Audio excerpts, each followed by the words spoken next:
नमस्कार, जय जोहार। छत्तीसगढ़ न्यूज में आपका बहुत बहुत स्वागत है। चलिए देखते हैं आज की 25 फटाफट काम की और महत्वपूर्ण बड़ी खबरों को। पर इससे पहले आप वीडियो को कहां से देख रही हैं, कमेंट में बताना बिल्कुल ना भूलें।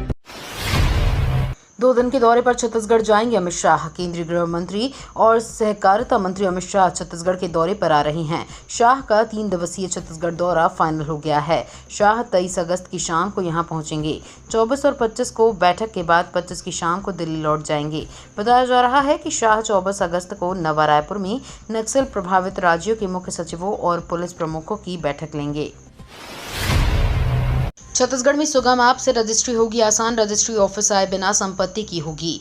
छत्तीसगढ़ की वित्त मंत्री ओपी चौधरी ने मोबाइल बेस्ड एप्लीकेशन सुगम का लोकार्पण किया। इस एप्लीकेशन में कोई भी व्यक्ति अपनी रजिस्ट्रीकृत दस्तावेज की संपत्ति स्थल पर जाकर स्थल का 3 साइड से फोटो और भौगोलिक स्थिति को रजिस्ट्री सॉफ्टवेयर में एंट्री कर सकेगा। इससे संपत्ति संबंधी धोखाधड़ी और टैक्स इवेशन में मदद मिलेगी। नया रायपुर स्थित महानदी भवन में पंजीयन विभाग की समीक्षा बैठक आयोजित की गई।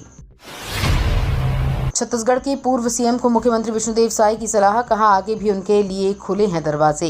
छत्तीसगढ़ सीएम विष्णुदेव साय ने प्रदेशवासियों को रक्षाबंधन की बधाई दी। सावन के आखिरी सोमवार पर छत्तीसगढ़ सीएम विष्णुदेव साय परिवार के साथ उज्जैन की महाकालेश्वर ज्योतिर्लिंग के दर्शन करने गए।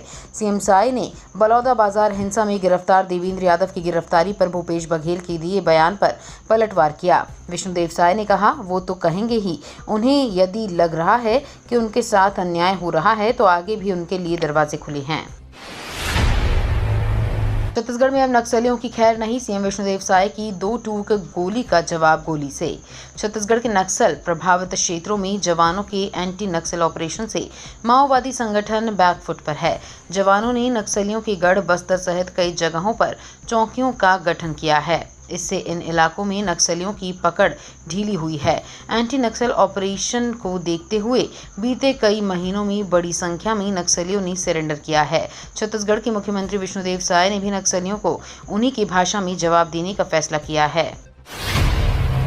छत्तीसगढ़ में ड्रोन परियोजना से महिलाएं बनी आत्मनिर्भर। विष्णुदेव साय सरकार की हो रही है वाहवाही। केंद्र सरकार की नमो ड्रोन परियोजना से छत्तीसगढ़ की बिहान परियोजना से जुड़ी महिलाओं को रोजगार के नए नए अवसर सुलभ हो रहे हैं, जिसके चलते आर्थिक रूप से भी आत्मनिर्भर हो रही हैं। बिलासपुर जिले की ग्राम बेलतरा की महिलाओं को राज्य शासन द्वारा ड्रोन चलाने का प्रशिक्षण दिया जा रहा है। ड्रोन दीदियों ने एक संगठन भी बनाया है। इस संगठन में 500 महिलाएं शामिल हैं। बेलतरा में महिला किसान उत्पादक संगठन की वार्षिक आम सभा रखी गई थी, जहां महिलाओं को ड्रोन चलने का प्रशिक्षण भी दिया गया। देवेंद्र यादव की गिरफ्तारी पर बोले सीएम साय, कोई साजिश नहीं। पूर्व सीएम भूपेश ने कहा, करारा जवाब मिलेगा। बलौदा बाजार आगजनी हिंसा कांड में आरोपित कांग्रेस विधायक देवेंद्र यादव की गिरफ्तारी के बाद प्रदेश में सियासत तेज हो गई है। वर्तमान और पूर्व मुख्यमंत्री आमने सामने हैं। मुख्यमंत्री विष्णुदेव साय ने इस कार्रवाई को उचित ठहराते हुए किसी भी तरह की राजनीतिक साजिश से इनकार किया है। वहीं पूर्व मुख्यमंत्री भूपेश बघेल इसे राजनीतिक साजिश बताते हुए सरकार को चेताया है कि करारा जवाब मिलेगा। कांग्रेस ने 20 अगस्त को विधायक दल की बैठक बुलाई है। टाइगर रिजर्व में बनेगा 10 साल का नया प्लान। महाराष्ट्र के विशेषज्ञों ने दिए टिप्स। अचानकमार टाइगर रिजर्व में जल्द 10 साल के लिए नया टाइगर कंजर्वेशन प्लान तैयार किया जाएगा। इस महत्वपूर्ण प्लान कैसे बनाना है और किन किन बिंदुओं पर ध्यान देना है, इससे जुड़ी सटीक जानकारी देने के लिए प्रबंधन ने महाराष्ट्र के विशेषज्ञों को बुलाया था। विशेषज्ञों ने अधिकारी से लेकर कर्मचारियों को 2 दिन की प्रशिक्षण में एक विधि की विस्तार से जानकारी दी। किसी भी टाइगर रिजर्व की कंजर्वेशन प्लान बेहद आवश्यक होता है। देश के प्रत्येक टाइगर रिजर्व में बाघों सहित विभिन्न वन्य प्राणियों के संरक्षण के लिए बाघ को केंद्र में रखते हुए एक 10 वर्षीय योजना बनाई जाती है। दिव्यांग बच्ची ने पैरों से सीएम साय की कलाई पर बांधी राखी। स्नेह का बंधन ऐसा भी मुख्यमंत्री निवास में दिखा भावुक कर देने वाला पल। जब दिव्यांग बालिका वर्षा ध्रुव ने पैरों से मुख्यमंत्री विष्णुदेव साय को राखी बांधी तो पूरा वातावरण भावुक हो गया। श्री साय ने बिटिया को ढेर सारे दुलार और आशीर्वाद भी दिया। कुमारी वर्षा ध्रुव धमतरी में दिव्यांग बच्चों के लिए कार्य कर रही संस्थान एग्जैक्ट फाउंडेशन में पढ़ाई कर रही हैं। मुख्यमंत्री निवास में दिखा भावुक कर देने वाला पल, जब दिव्यांग बालिका वर्षा ध्रुव ने पैरों से मुख्यमंत्री श्री विष्णुदेव साय को राखी बांधी तो पूरा वातावरण भावुक हो गया। श्री साय ने बिटिया को ढेर सारा दुलार और आशीर्वाद भी दिया। भारत में पहली बार ट्रांसजेंडरों ने मुख्यमंत्री को बांधी राखी। मुख्यमंत्री विष्णुदेव साय बहनों के स्नेह भरी पवित्र रक्षा सूत्र में बंधे। रक्षाबंधन का त्योहार मनाने ट्रांसजेंडर मुख्यमंत्री निवास पहुंचे। भारत में पहली बार ट्रांसजेंडरों ने मुख्यमंत्री को राखी बांधी। मुख्यमंत्री को रक्षा सूत्र बांधकर ट्रांसजेंडर स्वच्छता दीदियों, स्व सहायता समूह की बहनों, दिव्यांग और आदिवासी बच्चियों ने रक्षाबंधन मनाया। महतारी वंदन योजना से लाभान्वित बहनों ने कहा, साल में एक बार राखी का त्योहार, लेकिन मुख्यमंत्री हर महीने हमारी खुशहाली का उपहार भेजते हैं। मुख्यमंत्री ने कहा, प्रदेश की बहनों के साथ और स्नेह से अभिभूत महिलाओं के सम्मान, समृद्धि और सुरक्षा को लेकर अपनी प्रतिबद्धता जताई। महिलाओं ने उठाई आवाज, बलात्कारियों को हो फांसी। कोलकाता में डॉक्टर के साथ दुष्कर्म व हत्या के विरोध में शहर के विभिन्न महिला संगठनों ने ग्लोब चौक सेंट्रल एवेन्यू पर प्रदर्शन किया। इस दौरान महिलाओं ने एकजुटता दिखाते हुए जमकर नारेबाजी की और आरोपी के खिलाफ फांसी की सजा की मांग की। मुख्य रूप से अल मदद एजुकेशन फंड एवं वेलफेयर सोसाइटी, नया सवेरा, महिला जागृति बौद्ध समाज, बीबी फातिमा जोहरा कमेटी, बामसीफ भिलाई नगर महिला सशक्तिकरण संघ जिला दुर्ग और महाबोधि महाविहार मुक्ति आंदोलन समिति भिलाई दुर्ग की पदाधिकारियों व सदस्यों ने यहां प्रदर्शन किया। मिशन अस्पताल की जमीन पर कब्जा कर रास्ता साफ, हाईकोर्ट ने हॉस्पिटल प्रबंधन को स्टे देने से किया इनकार। बिलासपुर संभाग के सबसे पुराने मिशन अस्पताल पर अब जिला प्रशासन के कब्जे करने का रास्ता साफ हो गया है। नजूल शाखा और नगर निगम की बेदखली नोटिस के खिलाफ दायर अस्पताल प्रबंधन की याचिका को हाईकोर्ट ने खारिज कर दिया है। साथ ही नोटिस पर रोक लगाने से भी इनकार कर दिया है। जिला प्रशासन ने कब्जे में लेने की तैयारी शुरू कर दी है। कलेक्टर अवनीश शरण के निर्देश पर नगर निगम ने परिसर को खाली करने मिशन अस्पताल प्रबंधन को नोटिस जारी किया था। निगम ने इसके लिए 7 दिन की मोहलत दी थी। बेदखली नोटिस और समय पर नजर डालें तो सोमवार को तय समय सीमा का आखिरी दिन है। मिनी आंगनवाड़ी की व्यवस्था हुई खत्म, अब सुविधाओं के साथ बढ़ी केंद्रों की संख्या। छत्तीसगढ़ के बलौदाबाजार जिले में महिला एवं बाल विकास विभाग ने योजना बनाकर बच्चों की स्वास्थ्य को सर्वोपरि रखते हुए मिनी आंगनवाड़ी केंद्रों की व्यवस्था को खत्म किया है। इन्हें अपग्रेड कर सभी मिनी आंगनवाड़ी केंद्रों को मुख्य आंगनवाड़ी केंद्र बनाया गया है। बलौदाबाजार जिले में 75 मिनी आंगनवाड़ी केंद्रों का संचालन हो रहा था, जिसे अब मुख्य आंगनवाड़ी केंद्र बना दिया गया है। मिनी आंगनवाड़ी केंद्रों में सहायिका नहीं होती थी, इससे आंगनवाड़ी केंद्रों के संचालन में कठिनाइयां हो रही थी। सिर्फ आंगनवाड़ी कार्यकर्ता के होने से अधिकतर समय आंगनवाड़ी केंद्रों को बंद कर कार्यकर्ता को अन्य कामों के लिए जाना पड़ता था, लेकिन अब अपग्रेडेशन के बाद ऐसी स्थिति निर्मित नहीं होगी। हरियाणा और जम्मू कश्मीर विधानसभा चुनाव में छत्तीसगढ़ के IAS, IPS को मिली बड़ी जिम्मेदारी। हरियाणा और जम्मू कश्मीर विधानसभा चुनाव की तारीखों की घोषणा हो चुकी है।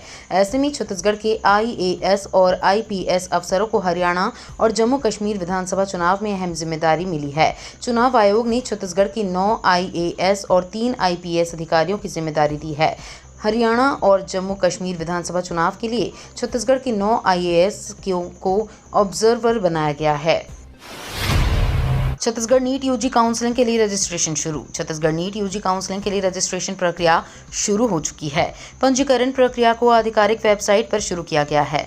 पात्र और इच्छुक उम्मीदवार आधिकारिक वेबसाइट cgdme.in पर जाकर Chhattisgarh NEET UG 2024 counselling form भर सकते हैं। जानकारी दे दें कि राउंड 1 के लिए छत्तीसगढ़ नीट यूजी काउंसलिंग 2024 के लिए पंजीकरण की अंतिम तिथि 24 अगस्त है। सरगुजा संभाग के 8 जिलों में येलो अलर्ट, प्रदेश में औसत से 5% अधिक बारिश। छत्तीसगढ़ के सरगुजा और बिलासपुर संभाग के 8 जिलों के लिए आज येलो अलर्ट जारी है। वहीं दुर्ग जिले में बारिश नहीं होने से सूखे की स्थिति बनी रही है। जिले में बारिश का औसत सामान्य से 20% कम है। प्रदेश में मानसून सामान्य रहा। रायपुर और आसपास के कुछ स्थानों पर हल्की से मध्यम वर्षा हुई। सबसे अधिक बारिश बलरामपुर जिले के राजपुर में 90 मिलीमीटर दर्ज की गई। छत्तीसगढ़ की शराब दुकानों में ये करना होगा जरूरी, तस्करी रोकने की जा रही है व्यवस्था। छत्तीसगढ़ की सभी शराब दुकानों में अब बायोमेट्रिक अटेंडेंस सिस्टम से अटेंडेंस की सुविधा उपलब्ध कराई जा रही है, जिससे ये स्पष्ट हो सकेगा कि शराब दुकान कितने बजे खुली है और कितने बजे बंद हुई है। वर्तमान नीति के अनुसार सुबह 10 से रात के 10 बजे तक शराब दुकान खोलने का नियम है। शराब तस्करी के बढ़ते मामलों को देखते हुए शराब दुकानों में कार्यरत कर्मचारियों के लिए बायोमेट्रिक अटेंडेंस की व्यवस्था की जा रही है। आबकारी विभाग को मिली शिकायत में ये बात सामने आई है कि देर रात और सुबह जल्दी शराब दुकानों को खोलकर सरकारी शराब दुकानों से ही बड़ी मात्रा में शराब क्षेत्र में तस्करी करने वाले शराब कोचिया और तस्करों को दी जा रही थी। बंद रहेगा पूरा छत्तीसगढ़। 21 अगस्त को सुबह से शाम तक जारी रहेगा विरोध प्रदर्शन।